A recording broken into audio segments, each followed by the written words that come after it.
We are back. Yes, it's your host, Isaiah. Welcome to the O&B Puckcast, episode number 292, brought to you by FlyersNittyGritty.com, Summit Adjusters, and featured on HockeyHotStove.com. And while you're on Hockey Hot Stove, scroll down on the homepage and click on the insignia for the O&B Puckcast, and it will take you to all of our YouTube shows. And, of course, you have to subscribe while you're there and give us a like. We really appreciate it. And we're live streaming tonight on YouTube and Facebook. We were supposed to be live streaming on X. I'm not sure we're coming through or not. Maybe one of my panel here could check on that. They apparently are having some kind of problem. But if you're on YouTube, that really helps us out. We appreciate it. But while we're doing that, and we have a couple wonderful guests tonight. We'll be with them momentarily. Let's start out with you, Chef B. Get your first thoughts for tonight's show. Well, you know what? There's going to be a lot of talk of whether or not Danny did a good job at the trade deadline, and I think that will pan itself out eventually. I think we'll get on with that in a bit. But yes, it looks like we are broadcasting out on Twitter, so that's a good thing right now. So I'll just get to the talk with the panel. We can hash it all out together. Okay, good. That's good. The great Dan Silver weighing in. You know, Chef announced a few weeks ago that the Flyers are going to make the playoffs. So I took it a step further, and today I wagered $60 on the Flyers to make it to the Stanley Cup Finals. It will pay $10,000. So I figure if the Flyers are not going to make any trades and they just want to go for it with Risto, I'm going to make money when they get to the Cup Finals. So that's what's going to happen. I should probably have just baby steps. I should have probably just bet them to make the playoffs because I could get good odds on that. But no, we're going to the Cup Finals, baby. Okay. I have it for both. I did it at the beginning of the season like I always do. All my home teams in Philly, I bet them to make the playoffs and to win. So if they win the cup, I get $5,000. So I didn't have quite the odds you got now, but I guess they were better at the beginning. Double up now, Chef. Yeah, there you go. There you go. Hey, before we get to our fabulous guest, I just want to remind everybody that we're also brought to you by Jim South Street, 400 South Street in Philadelphia. 40 years of the best cheesesteaks, hoagies, and fries. In the grandest Philadelphia tradition, you know you want one. And all of us are starving. But we sacrificed our dinner so we could be with you tonight. I hope you appreciate it. Anyway, so if you live down there, go to 400 South Street in Philadelphia, PA. Jim South Street, 400 South Street in Philadelphia, PA. Check them out. Okay, without any further ado, from SpectorsHockey.net, joining us, Lyle Richardson. A great site. You have to go there. A fabulous aggregator of all the hockey information and rumors you'd ever want. Lyle, welcome aboard. Well, thanks for having me back on, guys. It was certainly an interesting trade deadline. I will say that it was very, very interesting. And interesting if you enjoy sitting around for 6 hours with really nothing going on, and then you spend the 2 hours after the deadline, writing furiously about all the deals that had been hung up in the queue, and now you're trying to find out, what Calgary's getting back for Nazem Kadri, and you wait for 45 minutes to an hour on that. But anyway, it's good to be back on. It's been a while, guys. So, looking forward to it as always. It was really something. What was it? It was Uyghur, and then 1 o'clock in the morning, it was John Carlson, and then it was a Snorbor, more or less. Well, we also had Connor Garland, too, coming from Vancouver to Columbus. But, Carlson and Uyghur were kind of the bigger name. And Carlson was off the board. I mean, there was, he was briefly mentioned, I think, earlier in the week, and it was just more of a hypothetical, not as I'm hearing that the Capitals are going to trade him or shop him, but just I wonder if the Capitals might consider moving John Carlson. They're 4 points out of the playoffs now, blah, blah, blah, and everybody just laughs and goes, that's Ovi's boy. Nobody's going to move him. Are you kidding me? And then, so it was quite the shock. But then after that, it went really quiet until Bobby Brinkup moved to Minnesota. So that at least generated a little bit of, kind of mid-morning buzz. And then it just, it was shaping up to be really the worst trade deadline in NHL history, I think. And then just right at the buzzer, all of a sudden, and everybody's going, this sucked. This was terrible. And I'm going, give it half an hour. There's still trades in the queue. Give it half an hour. This is what happens. And then lo and behold, the floodgates just burst. And, and then, of course, like I said, topped off with Kadri going back to Calgary, going from Calgary back to Colorado. I mean, yeah, that was just the biggest move of the day without question. But it was quite interesting. Up here in Canada, I mean, trade deadline, all the sports networks up here, they start at like 9 a.m. and they run for hours. So they killed a lot of time with a lot of filler. And, I used the time to work ahead on articles that I knew I was going to have to write the next day. So that's how I killed time until business finally picked up.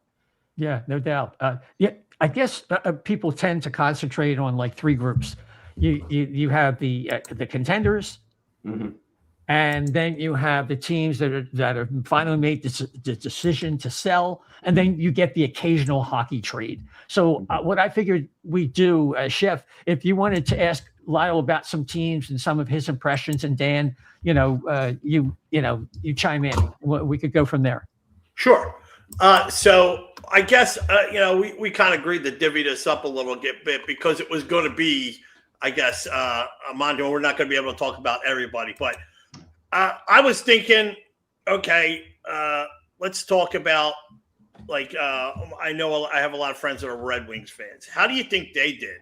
Because it looked like they're I guess, Yzerman's all in, and he never talks about anything. Stuff just happens. There's no indication. So how do we feel about the Red Wings' chances? Are they even better now? I think they are better. And just very quickly as an aside, Yzerman, I think, went to the Lou Lamoriello School of Management. Say nothing. Say nothing. If I hear a whisper that you've heard a rumor of me talking to somebody, I will immediately deny it and I will cancel the trade. But no, I think they got better. They had a real need on the right side of their D behind Moritz Seider. They needed another experienced second pairing right shot D man, and they got that with Justin Falk. In fact, he was one of the guys that I saw going to Detroit. I figured that, if of the teams that were mentioned, Detroit just seemed to be the best fit. So I really wasn't surprised when that one went down. The Red Wings are, poised to, bring their 9-season playoff drought to an end. I mean, barring another stunning, collapse down the stretch. But I don't think that's going to happen this time. They're a better team than they were the last 2 years. But Falk will definitely help them get across that finish line. And they could make a bit of noise in the playoffs now, having him there. They'll take a lot of pressure off of Seider. On the right hand side there of their D. He's another good puck moving defenseman, and he's got a lot of experience as well. So I think they got better with the moves made. They also brought in David Perron, brought him back from Ottawa. He's currently recovering from a sports hernia surgery. He's expected to be back though soon. He's got plenty of experience. He's been there before, so it's not like he's walking in an unfamiliar dressing room. And yeah, he's got that experience. He should be able to help them out. He's just keep your expectations realistic because he's now in his late 30s. He's not the player that he was, 4 or 5 years ago. But yeah, he can definitely help bring some experience depth up front. Yeah, cool. What about Anaheim? I mean, we just mentioned John Carlson. Let's just step right over there. First place, they're making moves to keep going. And I wonder how many. I thought they would be fun and interesting when we did our preview show at the beginning of the season. I think they said they were going to be fun to watch as well as San Jose, and they haven't let down in that department. But I'm looking at it now, going, who had them making the playoffs on our bingo card, let alone winning a round? Yeah, exactly. And they were my dark horse, Chef, going into this trade deadline. I was really expecting, General Manager Pat Verbeek was going to do something, and that it wouldn't just be a depth acquisition or anything. And it's not a depth acquisition. I mean, yeah, John Carlson's getting long in the tooth now, obviously, but listen, he's still putting up good numbers. And if you want to use him as your second pairing, that's a good spot for him.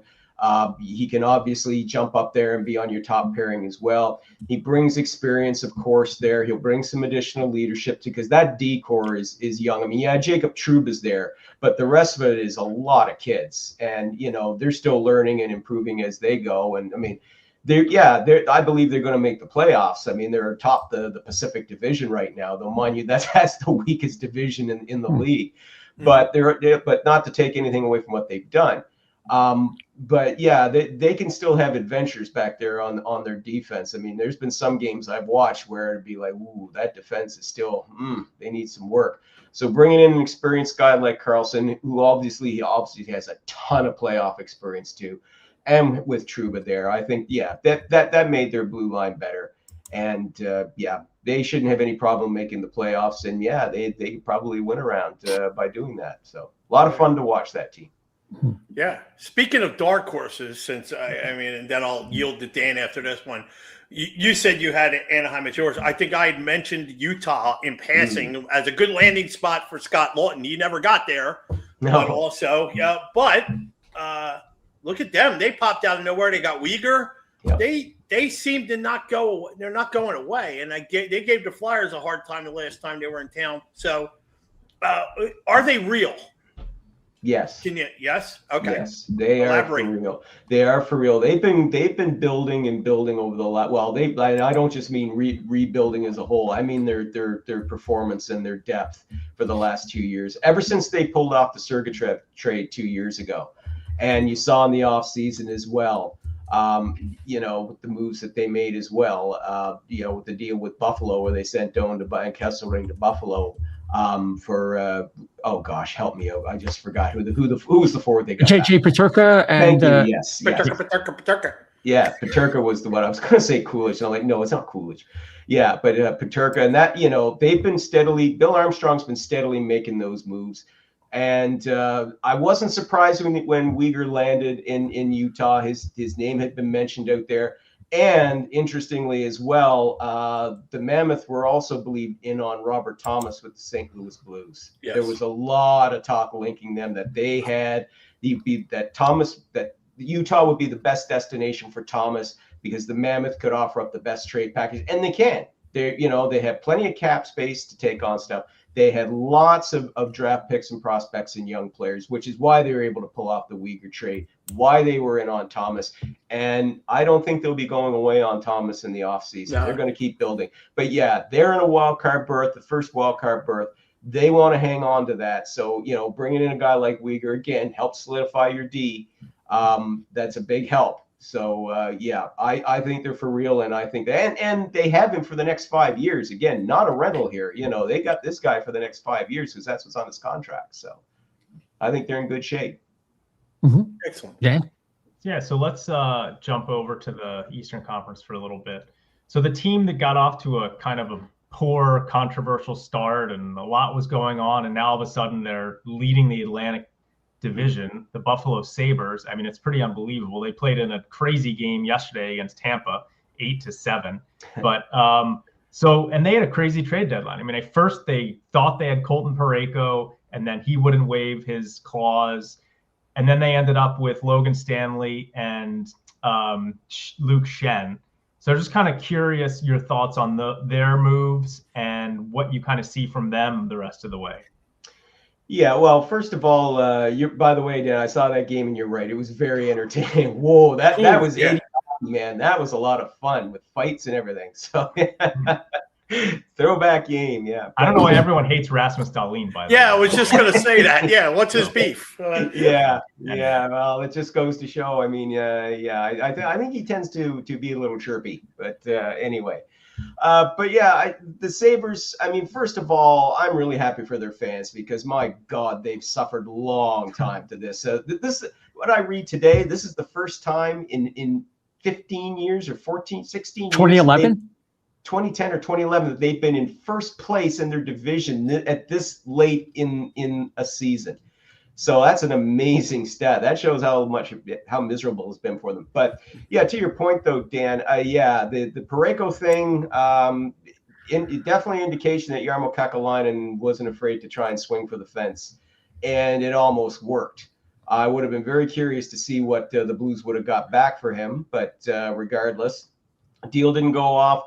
They settled because, of course, it was getting kind of late in the game by the time Parayko it came out that he had denied or rejected the trade. So they had to scramble. They went to their fallback options. They bring in a couple of big guys there in Logan Stanley and Luke Schenn. Luke Schenn, of course, tons of playoff experience. He's getting older. Obviously, he's 36, which for us is not old, but in hockey years, that's old. But still, he's a solid shutdown D-man with a ton of experience. Logan Stanley, 27 years old, big kid, physical. Actually, he's discovered a little bit of a scoring touch with Winnipeg. He'll help out depth-wise. It's not as significant an improvement as perhaps having Parayko would have been, but it's going to help improve their chances of clinching a playoff berth and maybe even making some noise once they hit the postseason, because this is a team, this is incredible. It's like they really believe in themselves. I mean, it's not just enough of, hey, we hope we make the playoffs. They want to win the Stanley Cup. That's how buzzing they are right now. So, not really the big move they wanted to do, but at least did something to try and help his team out to nail down that playoff berth that they've been missing for a long, long time. And now let's jump over to the top team in the other division, which is the Carolina Hurricanes. And what were your thoughts kind of like on what they ended up doing? Some people are not sure maybe if they picked up Nicolas Deslauriers from the Flyers. But, I don't know. Did they do enough to kind of get over the physical hump in the playoffs, or do you think they needed to do that? What is your thought on them right now? Yeah, I think we were all expecting another big move by the Hurricanes, and they were certainly well positioned to do so. They had a ton of cap space. They had, tradable assets that they could make that move. You get a GM who's, willing to gamble, as we saw last season, even with a trade that when he brings in a guy like Rantanen and he's not going to stay, he was able to flip him for, assets that included Logan Stankoven, who's going to have a bright future there. But no, this was not the big move. This was not even any kind of move, really. I mean, no offense to Deslauriers, but a bit physical. But how many minutes do you see him logging in the postseason? 38 seconds. There you go. Not going to be a lot. It's not going to be a lot, because that's not his role. So, I mean, they basically got the same team they had last year, and that team couldn't get over the hump to get into the Stanley Cup final. Maybe it's different this year. I don't know. We'll see. But, I was expecting at least something more than what they did. Now, to Eric Tulsky's defense, their general manager, he said, well, what was out there was just secondary, it's kind of secondary players, of which we already have plenty of in that skill set. The guys they were looking for, the high-end guys, the asking prices were too high. And he may be vindicated for doing that. But, sometimes you've got to overpay.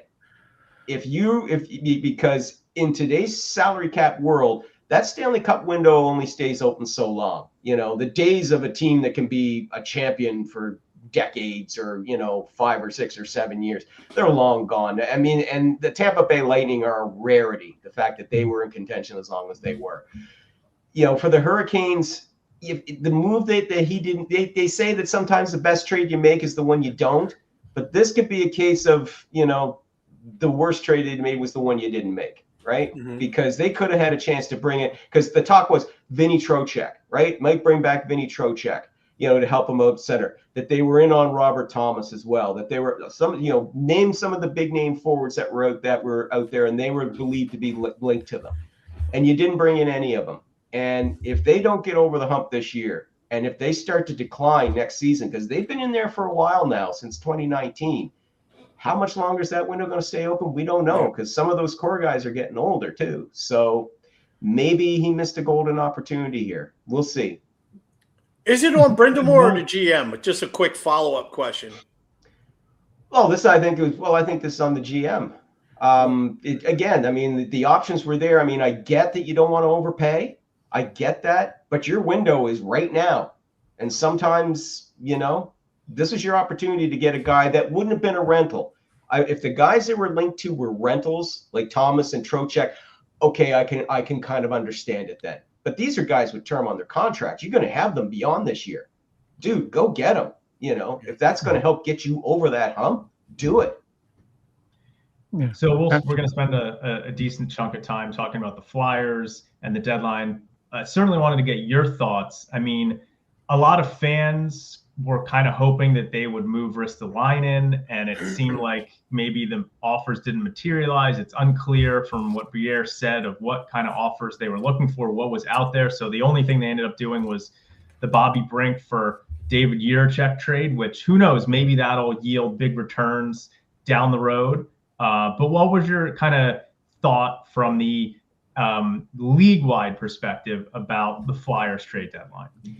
Yeah, well, I mean, we know the Flyers where they are still in a rebuilding trend right now. I mean, you know, the playoffs aren't really the end-all and be-all target here for this year because they are a rebuilding team.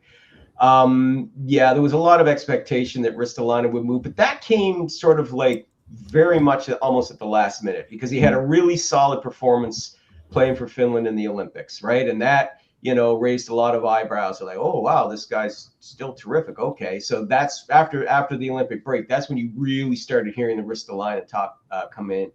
But Brière had his asking price. It was thought to be what I've heard kicking around, a first-round pick and a prospect, at the very least a first-round pick, and that wasn't out there, you know.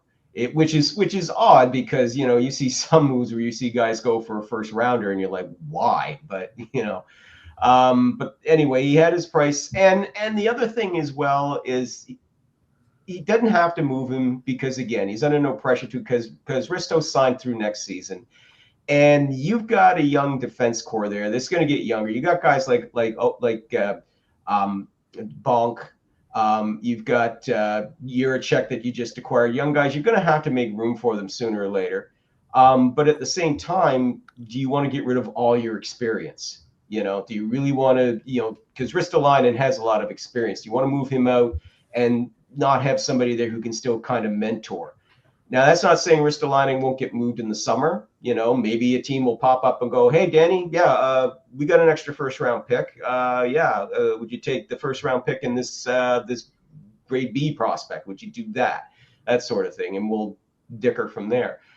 But, again, he wasn't really pushing that hard. He wasn't shopping him. I mean, that came out. That was quite obvious. He wasn't shopping him, but he was willing to listen. It's just kind of the stage that they're at right now. You know, it's part of the rebuilding process, and it's a bit painful at times.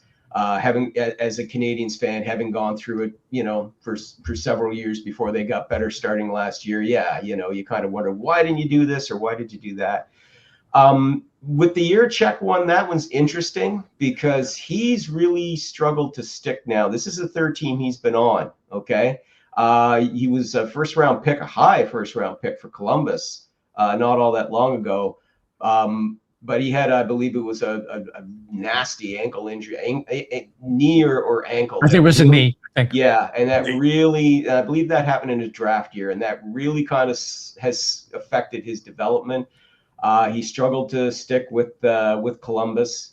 And, you know, he wasn't with Minnesota for long. He got acquired by them last year, and now he's gone again. But maybe he gets that opportunity here now because going to Minnesota, well, Minnesota was a deeper team, deeper blue line.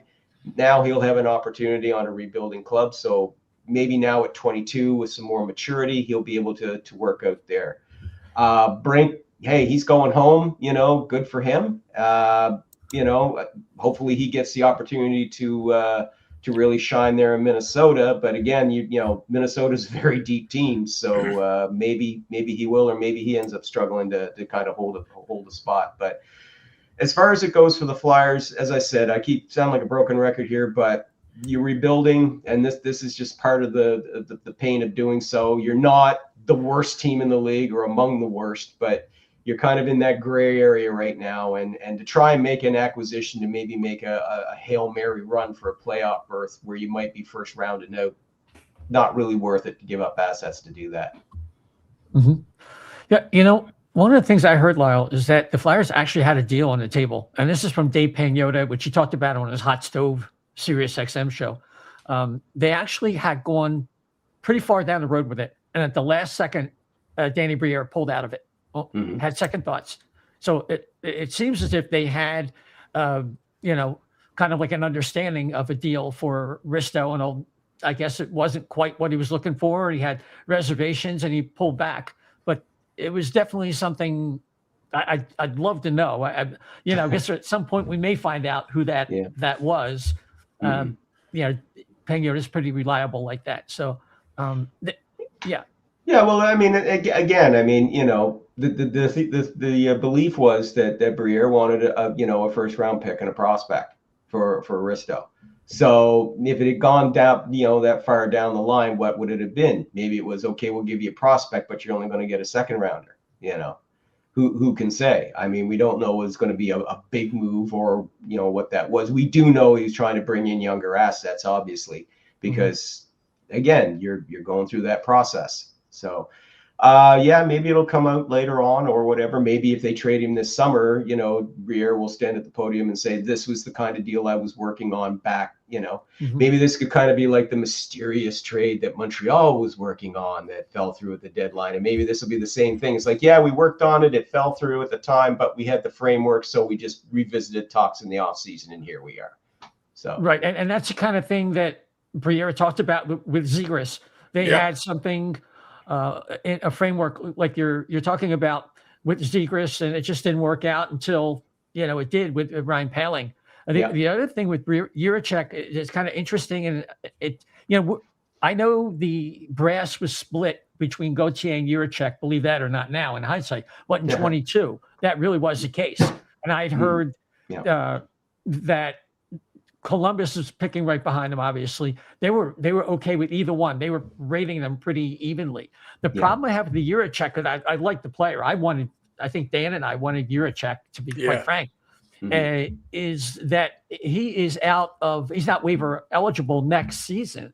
And watching him play, he needs a fair amount of AHL time. So the Flyers hand might be forced in that way because he came in at 19. He's something to do with the waiver eligibility. And he'd have to pass through waivers to go to the AHL. So there's always something, right? Stupid rules. Yeah. Bloody CBA.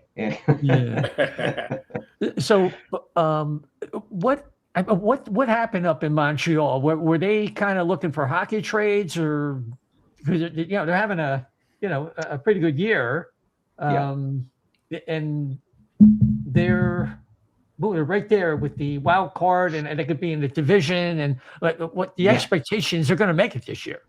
Well, that is the expectation. I mean, barring a stunning collapse down the stretch, they should get into the playoffs pretty easily this year. The thing is, though, what Kent Hughes, the general manager, was working on, it was going to be a trade for a player. He said it was going to be a significant trade. One that if they made that move, other moves might have had to happen as well. So, I mean, way to keep it vague, but at the same time, this will keep everybody in Montreal buzzing for months until we get into the summer, because he said they were working on this. It was going to be a substantial deal, but they weren't able to get it done before the trade deadline, and they'll try and pick it up again in the summer and see how it goes. And already the buzz up here has started. I mean, it started like within minutes of Hughes doing his post-deadline talk, where it was like they were in, because it was believed they were in on Robert Thomas. There was some talk of Trocheck, but I didn't put any stock into that. And now today, Nick Kyprios of Sportsnet claiming that Hughes was talking to the Toronto Maple Leafs, and that Matthew Nyes may have been the player that he was looking at. Now, he could neither confirm or deny the Nyes part of it, but Kyprios definitely said Hughes was talking to the Toronto Maple Leafs, because the Maple Leafs are in sell mode, as we all obviously saw. It's been a disastrous season for them. If you want to have a good laugh, go watch the Steve Dangle podcast every day, because it's just watching him rant and rave is just. I feel sorry for him and Leafs fans. At the same time, it's hilarious the way he goes off. But anyway, Yeah, you would have to think if if Hughes was talking to Toronto, Nyes would probably be the player that he would be after. He's more of a left wing, Nyes, but he can also play on the right side. And Montreal does need a first line right wing.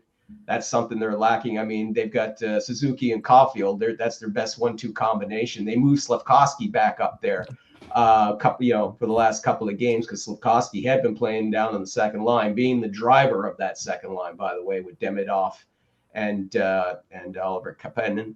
But maybe he was going for Nyes. Maybe he was going for Robert Thomas. I would have thought maybe he might have gone back to try and get Jordan Kyrou of the Blues because they were interested in Kyrou last summer.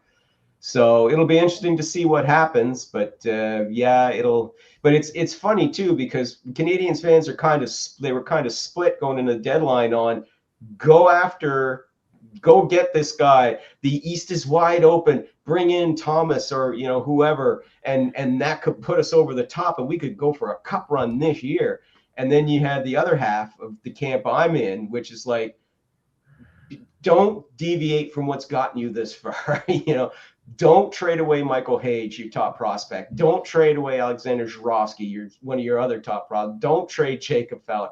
Don't trade these kids for an instant gratification. You're only going to fall into the Maple Leafs trap because that's what happened to them that ultimately derailed them 8 years ago. So anyway, that's the story out of Montreal. Intrigue, and we'll all have plenty to speculate about until the summer when we'll see if Ken Hughes can actually pull off this big deal. Yeah, I mean, if they want to trade Michael Hage to the Flyers, Dan, would that be a good? Is that somebody that you would be interested in? If I'm the Philadelphia Flyers, oh, sorry, Dan. I was just going to say, if I'm the Philadelphia Flyers and Ken Hughes is dumb enough to offer him up, action that yesterday. Go get it. I mean, one of my takeaways from the trade deadline, and this is no secret, is that when teams get centers, they do not trade them. Prospects, NHLers, you just don't see them getting traded. I mean, we talked about how we thought it would be great if the Flyers could get Maxime Poitras or Dean Letourneau from the Bruins. And, maybe the asking prices for these centers, young, old, is just massive, which the Flyers love Porter Martone. Maybe they should have taken James Higgins. Like, I don't know. He's been pretty good this year. I think he's playing some center. But it just goes to show you that teams they don't move centers, and it's at any level. So that was just another one of my takeaways. I mean, you looked at what the Sabres were asking, or what the Blues were asking for Robert Thomas. I mean, it was preposterously high return. So, that was just kind of one of my takeaways. It's no secret that every NHL team needs centers. Yeah, absolutely. And because, in the case of the Blues with Robert Thomas, their GM, Doug Armstrong, knows that there's a big market for those centers. And that's why he's setting an outrageous asking price. And you know what, Dan, guys, somebody's going to pay it. Maybe not at the trade deadline, but this summer, somebody will pay it. They'll be desperate enough to do it. And, listen, Thomas is only 26. He's just getting into his prime right now. Yeah, his production's down this season, but everybody's production on the Blues is down this year. And, he had back-to-back 80-plus point seasons the last 2 years. So terrific playmaking, first-line center for pretty much any team, So somebody will step up and they'll pay that. They'll get desperate enough and they'll do it. It'll just be I'm just hoping that it won't be Montreal because that's not one of the things they need, but there you go. Yeah, definitely. Yeah. So I think the other teams of note, really, Dallas and Colorado both added. Obviously, Colorado had a spectacular with Kadri. Actually, was it Nicholas Roy? Yep. From Toronto. From Toronto. Yep. And now they went from having really good up top with Nelson and McKinnon, and now it's like might be the best center configuration in the entire league. That depth at center now is scary good. I mean, up until 2 weeks ago, the big thing coming out of Colorado is we need a third line center. We need a reliable third line center. And you had people in the media there in Denver were saying, you got to go get Kadri, bring Kadri back. But we all thought that was impossible because at the time, Calgary was refusing to retain any salary. They let it be known, we're not retaining salary on this guy. And then they finally bent and said, okay, we'll retain salary to make this happen. They got a decent return back for him. So, for a 35-year-old center who's got maybe three good years left in him, that wasn't a bad return. But when they got Nicholas Waugh, I thought, okay, they're done. Because they did the Waugh deal first. Now that, okay, they're done. They searched the market, couldn't get the guys they wanted. So they'll settle on Waugh. He should be all right, be able to fill that role for them. But now, oh my goodness. Between McKinnon and Nelson and Kadri and Waugh, the center is not an issue for them. And it won't be for, the next couple of years. So scary deep there. Yeah. It's, Dallas adds Bunting and Tyler Myers, who's is still at least a third pairing guy. Yep. And it just depth moves this time. I mean, we were kind of expecting the same thing out of Dallas. We were kind of expecting bigger moves from. But at the end of the day, I think Dallas came out of that better. We were talking about Carolina. And Dallas is one of those teams we were expecting to make a big move. But, Bunting and Myers are serviceable depth guys. They're better than settling for nothing or, bringing in Nick Delorier. And no offense to Nick Delorier, because I don't want him to hunt me down and kill me, but because he's a big, scary dude. But no, those guys are serviceable. They can play. They've got plenty of playoff experience, especially Myers. They can play full minutes for you in the Stanley Cup playoffs. You don't have to worry about them. So, it helps. It's definitely going to help. They're a strong team, a three-time Western Conference finalist. Whether those two guys can help them get over the hump, well, we'll see. But they won't hurt them. And when injuries start to pile up, it's good to have that kind of depth when you're in the postseason. Definitely. So, Lyle, we got to end it there. I want to thank you so much for coming on board, but you got to let the folks know where they can find your work and maybe if you're working on anything special right now. Well, you can find me, of course, at spectorshockey.net, my website, my baby, where everything originates from. You can also find me on Bleacher Report, where I am currently working on a way too early trade board for the summer. Uh-oh. Yes, for the summer. We are beginning early here. There's going to be some of the couple of guys that we talked about on this show will be on that board, and a couple of names that you'll have to go and check it out on Wednesday to find out. But I'm working on that. You can also find me 5 days a week on the Hockey News, where I do my NHL Rumor Roundup. If you live in Germany or if you read German, you can find my work every week in Ice Hockey News. And, of course, here in Prince Edward Island, I write for my hometown paper, the PEI Guardian. Fantastic. We got to check that out. Make sure you put Danny Brière and, devote half the column to the Flyers. All of Philadelphia is we're out of options for free agency. And it's the trade is the only thing, either that or an offer sheet. Do that. There's going to be this summer's free agent market it is bad. It is really bad.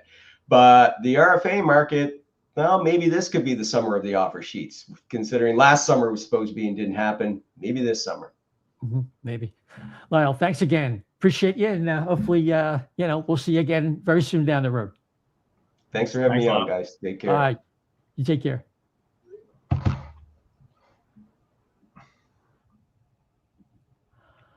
Okay.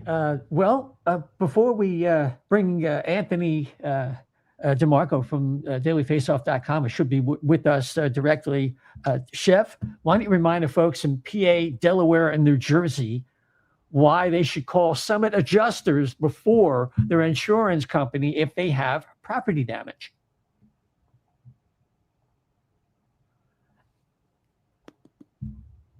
You're muted, Chef. Yes. There we go. Hey, what ends up happening is we're seeing it more and more that people are denied for saying the wrong word, and PA, Delaware, New Jersey. Hey, I was up to Poconos this weekend. I went down to Delaware today, and I'm heading down to Cape May, I think on Wednesday or Thursday. So we are all over the place. We take care of everybody. So it doesn't matter if you have wind damage, storm damage, broken pipes, whatever. It doesn't matter. Call Summit Adjusters. We will get you the most money for your repairs. Okay. Nobody else handles it like we do. So, if you have any questions, remember, everything's free too. Free consultation. We come out there, and we can give you an honest assessment of the situation. And when you hire us, then, we go out forward for you and get you the most for your repairs. So you can call us at 215-752-0560. You got it. And joining us from the road in Canada, from coming back from Ottawa, from the dailyfaceoff.com, Anthony DiMarco. How you doing, man? Not too bad. I actually had to stop to charge my car because I have an electric car, so it kind of worked out all right. If I have to jump off and off the video to unplug it, my apologies. But for now, I can do video as well. Oh, okay. Excellent. Great. Love the environmental consciousness. That's great. I could spin it that way, but it's actually because the government of Quebec gave a $12,000 incentive to buy an electric car. So I was just like, Right. And the Might gas move up prices there. are really, yeah, I know. And even the federal government did it. But I mean, environment, they just all the batteries get tossed in the ocean. So who knows? Who knows if it's even environmental. But with the way the gas prices are going, I'm pretty happy about that because charging it at home is like $30 a month or something. Yeah. We're lucky though, because in Quebec, we have Hydro-Quebec that actually sells energy, I believe, to New York State. So we're very lucky with that. Oh, good. Okay. Yeah. I got a Tesla Powerwall 3, so unfortunate. Now I do actually have solar panels in the whole 9 yards in Florida. It makes a lot of sense. But the Flyers fans wanted a little bit more power from Danny Brière. Just reviewing, Bobby Brink is traded straight up for David Jiricek. They add Luke Glendening, a fourth line center, is toward the end of the road. Fill in a blank because Rodrigo Abels is out. Of course, they let Nick Delorier's go more or less for a seventh rounder that they'll probably never see. And that's a little bit of a letdown for a lot of people, Anthony, because Risto was out there, and if you listen to Dave Pagnotta, the Flyers almost had a deal. What's your spin on where the Flyers are at and what happened on that day? I think that I think they were somewhat close on deadline day. I think that they probably could have had a first round pick, but it would have required taking a less than ideal contract with it. And I think for Danny Brière, he's saying I don't want to just bring in a pick of a playoff team, but also maybe and I know maybe this is overstated a bit, but look weak in a way, because it's 2 deadlines in a row that Brière gets his price. He got his first for Walker when a guy like Chris Tanev went for a second round pick. And I think a lot of people 2 years ago would have agreed that Chris Tanev was a superior defenseman to Scott Walker, or not. Which Walker was it? Matt Walker? No, Sean Walker. My God, there's too many. And then last year, he gets a first in Grabenkin for Scott Lawton, and Scott Lawton just went for a conditional third. So I think for Danny Brière, maybe there's a bit of a pride thing to it. You could look at that positively or negatively, but maybe for them, they're saying Ristolainen, just trading him for a first round pick isn't worth it, especially with a contract you have to take back. And I think they do value him because look, he's playing a big role. The Flyers aren't in the midst of a rebuild. I think they're trying to exit this rebuild, retool, or whatever. And I think for them, they're saying as long as Ristolainen is there, it doesn't require them to rush a Bonk or now Jiricek. I think they really value having Ristolainen there because it helps with the development of those 2 guys. And maybe now they don't have to go out and get a top 4 defenseman because as of right now, their top 4 looks very good, albeit without a stud number 1. And I think for them, what I was told earlier today is that next year they'll be able to get a second round pick. So worst case, they'll get what they're offered today. But in the meantime, maybe it was just more worth it to keep Ristolainen. Whether you agree with that or not is completely subjective. Well, they're not going to be able to get a second round pick for him if he's injured. I mean, that's the risk, right? Yeah, I mean, let's not, pretend that this guy hasn't had all these injury issues. And so this is sort of, I think, from a lot of fans' perspectives, this is the highest that his value is probably going to be, right? Because he's healthy. He still has a year left on his contract. And he's coming off the Olympics where he was terrific for Finland. So you would think that his value would never be higher. I mean, I'm of 2 minds about it. sort of, if they were going to go out and get like a Robert Thomas or something, and really, or even this summer, let's say they go out and get a really good center, then I think having Risto can enhance the chances that they can make a cup run, this year, next year. I mean, obviously this year seems very unlikely. Next year, so for me, what happens next year, this offseason, is going to really kind of color how I feel about the Risto thing, because I get it that Danny wanted to stick to his guns, but we are in a rebuild. And if next year comes and goes and, we look back and say, man, I wish we would have traded for Risto. And of course, we don't know what we could have gotten. Maybe Anthony has some insights on that. I know Danny didn't really talk about that a lot, but that's just kind of where I was on it, was like, hey, I like having Risto on that top pair if we can build a team that could go to the cup while he's here. But right now, I just don't really see it. Well, I think that's completely fair. And the way that I think about it, maybe you could be like, oh, like you're hedging or like you're being a coward, but I can't really evaluate it until, to your point, Dan, we see what happens in the offseason. And I know a lot of people don't like hearing that, but me, Charlie O'Connor, Sanfilippo, anybody who's covered this team closely and has spoken to people on the inside of the organization, everyone has said, and the message has been, 2026 offseason is their target to make a move. Obviously, the free agent pool is completely dried up. You have to pivot now to a trade. And Dan, you're right. If, let's say, this summer comes and goes and there is no big addition up front, then big time failure, because it's just going to be a repeat of this season. And maybe it helps Bonk or Jiricek, but that doesn't do it for me, because Risto also, because it was said to me, like, what's the worst case if we just use Risto until the contract runs out? And I said, well, that depends. In my head, I'm saying, if you go get a Robert Thomas or a big time center and you keep Risto to, let's say, make a deep push in the playoffs, and let's be real, in the Metro Division, it's wide open. The most coveted spot in the Eastern Conference, it might be the first wildcard seed, the one that crosses over. Much like in the West, it's the one that crosses over to the Pacific. But it really hinges on what they do this summer. If they just run it back, which I don't think they will, because I think they know, then you're just going to go back to the same. You're probably going to just write the same story as this year. But if your plan is to add an impact center up front this summer, then trading Risto would just make you have to add an impact defenseman. And I was saying, like, man, they're going to have to add a big, like a top 4 defenseman this summer, like a Bowen Byram of sorts. But I think now with the way Sanheim and Jiricek are playing, Jiricek and Risto are playing, and York and Drysdale are playing, you can kind of go into next season with like a sufficient top 4. And now at least you have some internal potential with not only Bonk, but also Jiricek for 2027 to take that step. As for a return, obviously, I think they could have gotten a first-round pick, but taking back a bad contract. But I also think the Flyers were flexible with what they were wanting to do. Like, I was told today that they offered an Eastern Conference team who was interested in Ristolainen and a roster player for a roster defenseman and a prospect forward, like just 2 for 2, like a hockey trade. So like, it wasn't like the Flyers were just like, we want a first and a third or nothing.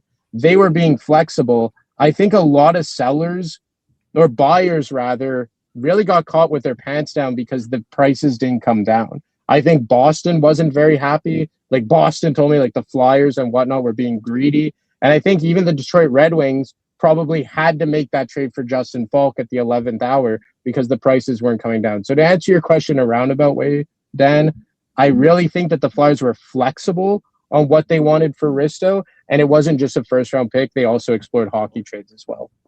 Mm-hmm. Interesting. So my question would be this, because if you listen to everybody else, all the other podcasts and all the other reporting and all that out there on the spectrum, it's always comes back to Danny Brière got his way the last couple of years, as you just so mentioned. Coming down and accepting like maybe a second or something, the fear is that would hurt his negotiations in the future. Now, I know I had to negotiate as a chef with purveyors and food prices and stuff like that and contracts over the years. So is any of that, I mean, how is it viewed around the league, generally speaking, with general managers? Like, oh, I thought he'd be harder than that. Is it a healthier respect, or is it, hey, I want to try to get one over on the guy, or hey, let's do this so we both deal, make out a deal so we can do business down the road? I mean, I think there's a respect factor, and I know that what I had heard was with Danny Brière the first time around, like his first deadline was 2024, and I think he had a hard time getting that price for Walker, but I think it was very important for him to get that first round pick. And I do think that him playing hardball with Walker and holding out an extra year on Scott Laughton helped him get that first round pick for Scott Laughton.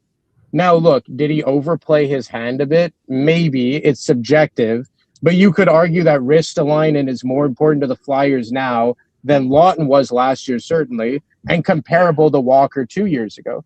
The only difference is Walker was a pending UFA, so it was kind of you-know-what or get off the pot. And the Flyers were in like the first year of the Brière-Jones era, so it wasn't as important to make a playoff push. But now you fast forward to this year, Risto has another year on the contract. Theoretically, they're supposed to take that major step next year. So I see why you hung on to Risto. And again, like I agree, like if you're trying to take a step this year, so let's say hypothetically they find a way to bring in a Robert Thomas or a Matty Beniers or a top six center of some sort. If you have traded Risto, you're just going to have to go out and get someone to replace Risto. Mm-hmm. So if let's say you made that trade, you bring in a bad contract or a less than ideal contract and a first round pick for Risto, you make that deal. Jiricek's not ready, Bonk isn't ready. You're going to have to go out and probably trade more to bring in a guy to replace Ristolainen. Like let's say a Bowen Byram. I think you're going to have to pay more than a first round pick. You're probably going to have to pay a roster player to get a guy like that. And then it pushes Sanheim back over to the right side, which apparently Rick Tocchet has an issue with. That's his prerogative. So again, I really think it all hinges on how it's viewed is what Danny Brière and Keith Jones do this summer. Mm-hmm. So, and you were one of the first reporters out there to identify Brink as a target for the Wild. So we should acknowledge that. I appreciate it. Thank you. Yes. So, I see where he fits in their lineup, but, watching him and just if he could pop in, anywhere 12, 15 goals and keep up his checking. I mean, they have enough, they're kind of like in that next tier down from Colorado and Dallas, I guess, in the West. And where you would put Edmonton in there. But well, Bobby Brink, I think they really needed a right shot winger because all of their wingers were left shot guys, and their only forward in their top 9 who was right shot was Ryan Hartman, who plays down the middle.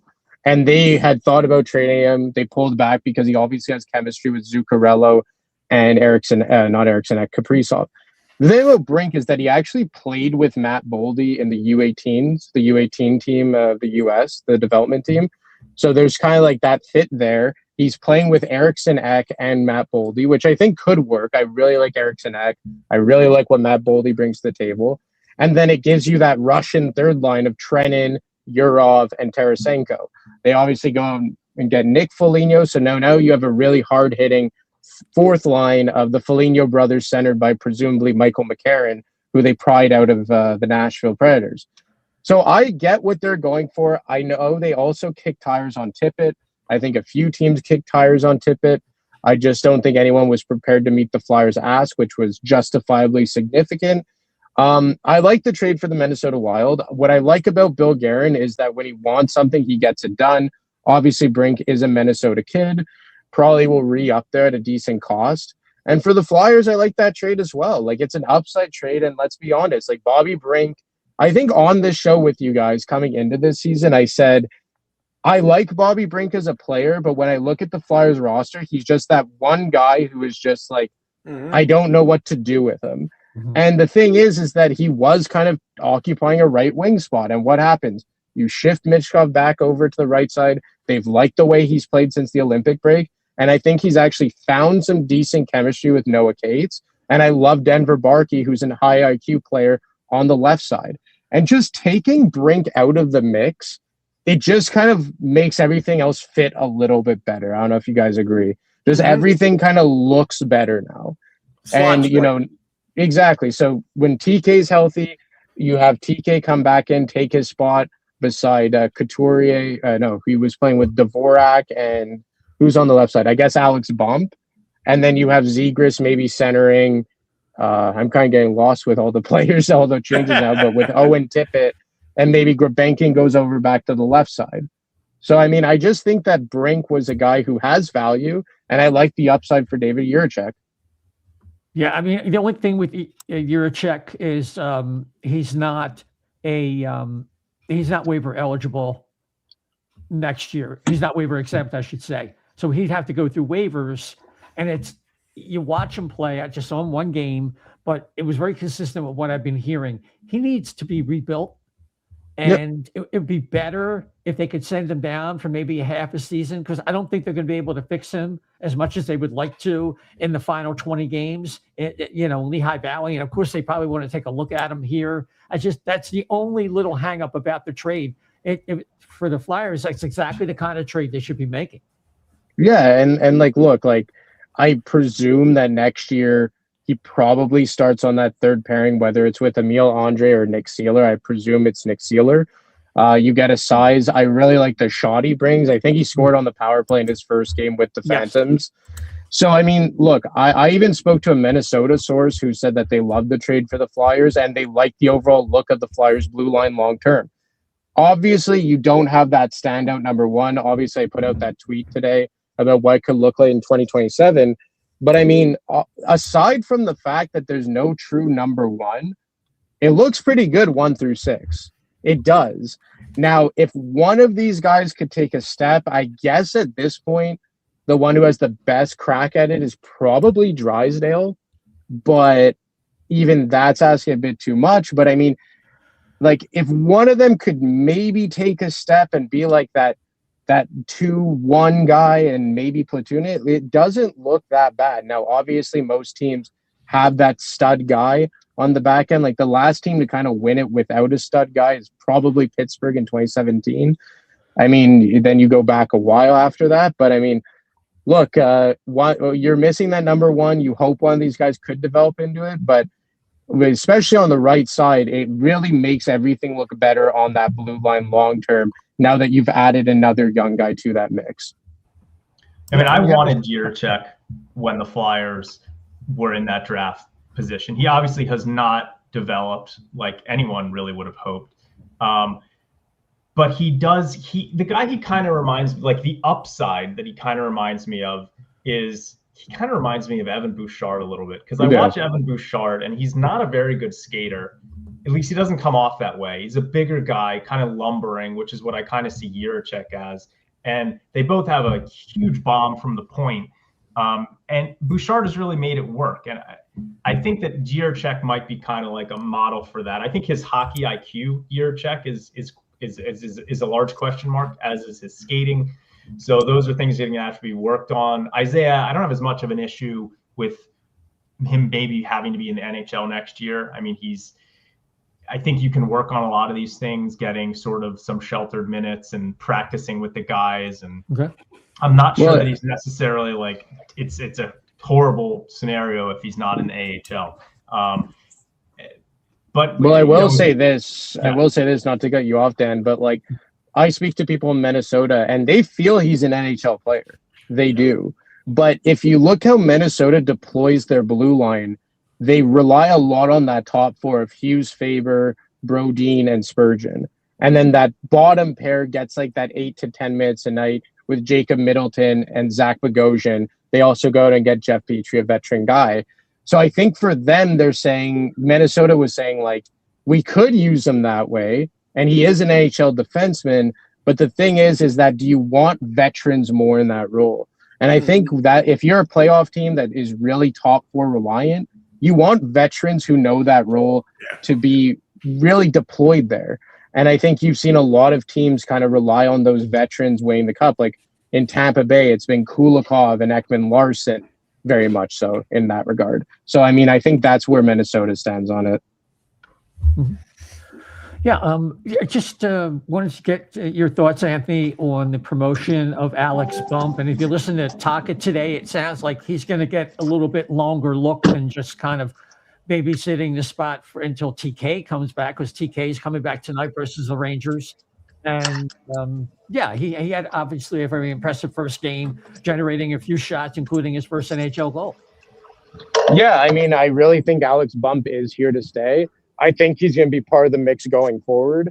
And to be honest, guys, I think that at this point in time, they're trying to get a read on what they have going into next season as far as their winger goes. Because let's be honest, if you have Alex Bump, who is NHL ready, that's great that you traded Bobby Brink, but it doesn't stop there. The questions don't stop there. They may have to move another guy. So I think they're trying to figure out what they have in an Alex Bump. And again, maybe not just to deploy him. Maybe you say, like, man, if he could show us that he's an NHL player, maybe that's a trade chip to go get a centerman, because that's what's really going on here. Because Zegras is down the middle right now, and you're still trying to juggle all these wingers, and that's to say nothing of Porter Martone and Tyson Forster, who are on the way. So I think either way, you have to figure out what you have in Bump. I think he looked like an NHL player. I like he's not huge, but he is on the larger side, and I think the Flyers could use that size up front. And I just think they really need to figure out what they have here, because if everyone is healthy and you're taking Martone and Forster into account, if they were to keep everyone, you would probably have Bump and Barkey on the fourth line next season. And obviously that is not ideal for obvious reasons. Mm-hmm. Yeah, absolutely. The last one from me, Anthony, before you go, I appreciate you really have coming on, especially from the road. Is there any nugget like that you heard, something that almost happened, or something we're going to hear about later in terms of trade deadline day? Flyers are not, Flyers or not Flyers related. I mean, there's a lot of speculation out of Montreal, because Kent Hughes said in his presser that they were close on something that they could revisit in the offseason. Elliot Friedman also echoed that and didn't go into specifics on his Saturday headline segment on Hockey Night in Canada. Some people, I think Nick Kyprios and Marco D'Amico, speculated that it could be Matthew Nyes. I can't confirm or deny that. I just don't really see it. The one I wonder about is Alexis Lafreniere. Obviously, Montreal loves to get French-Canadian players every chance they get. It's a fire sale in New York. He's on a long-term contract that kind of fits the timeline of the Nick Suzukis, the Cole Caulfields, the Ivan Demidovs, and Michael Hage, who's pretty much a borderline untouchable player at this point, if you ask people around the league. I think if Michael Hage was on the table, Robert Thomas might be a Montreal Canadian right now. So I think that's the one league-wide. As for the Flyers, I mean, imminent, no. I mean, I still don't think that there's an appetite for Robert Thomas at this point in time, unless you're moving a Forster or a Martone or a Mitchkov for that matter. I just think that they're not done moving out wingers, because like I said, like, especially if Zegras is a winger, like, how many top 9 wingers could you have? Zegras, Konechny, Martone, Forster, Mitchkov, Tippett, Barkey, Bonk. So, I mean, I think that's one thing that I would keep an eye on from a Flyers point of view. And also a backup goalie. I really do think they're going to address that. The one name that was tossed out today is a Joseph Wall.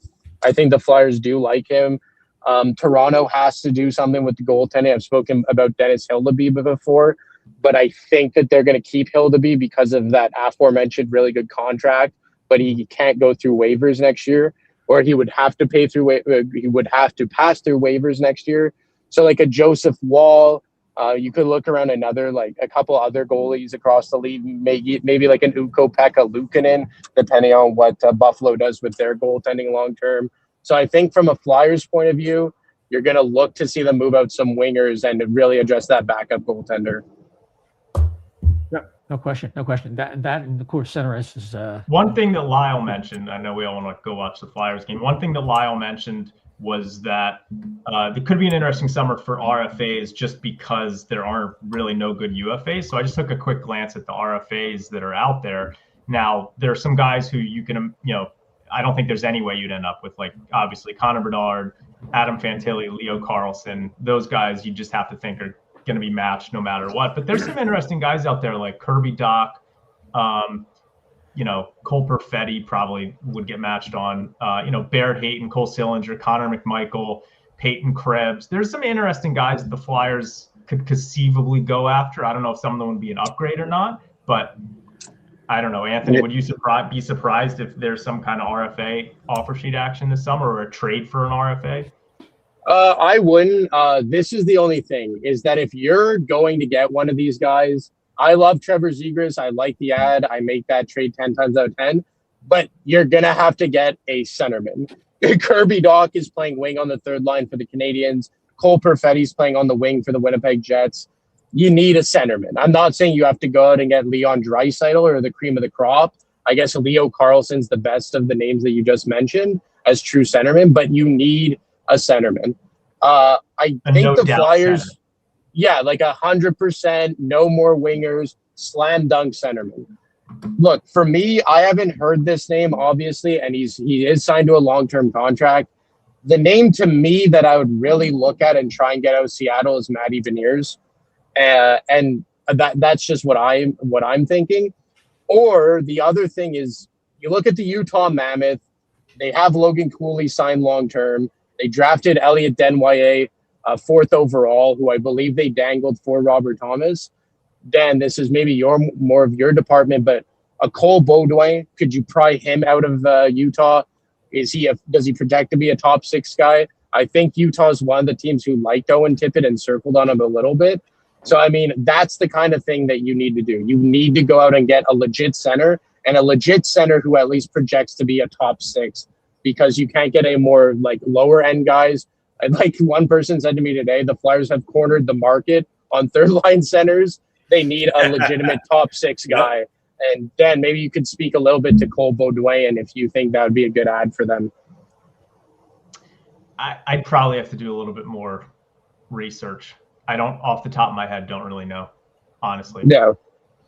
Well, there you go. So certainly, like, I know that Daily Faceoff's got him as the 8th ranked prospect for Utah, so probably not a high-level prospect, but.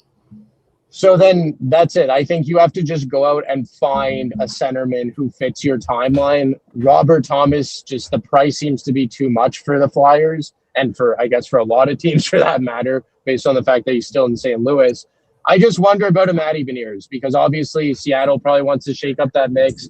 I know they've had Shane Wright out there, but I think it's more worth it to keep him at this point because his value's in the toilet. Yeah. And you just have to see if that you can get Matty Beniers out of there, because even if Matty Beniers is an authentic second line center, if you put him between wingers like Matvei Michkov or Tyson Forster or Porter Martone, maybe that's a guy who gets elevated. And at that point, Dvorak goes down to 2C and you have Cates down at 3C and everything looks a bit better. And most of your offense comes from the wing.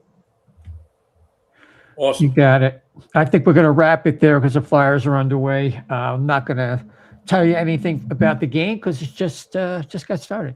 Anyway, Anthony, people can find you at dailyfaceoff.com, and you're doing a piece tomorrow, maybe for tomorrow, and another one on Friday. What you got going on?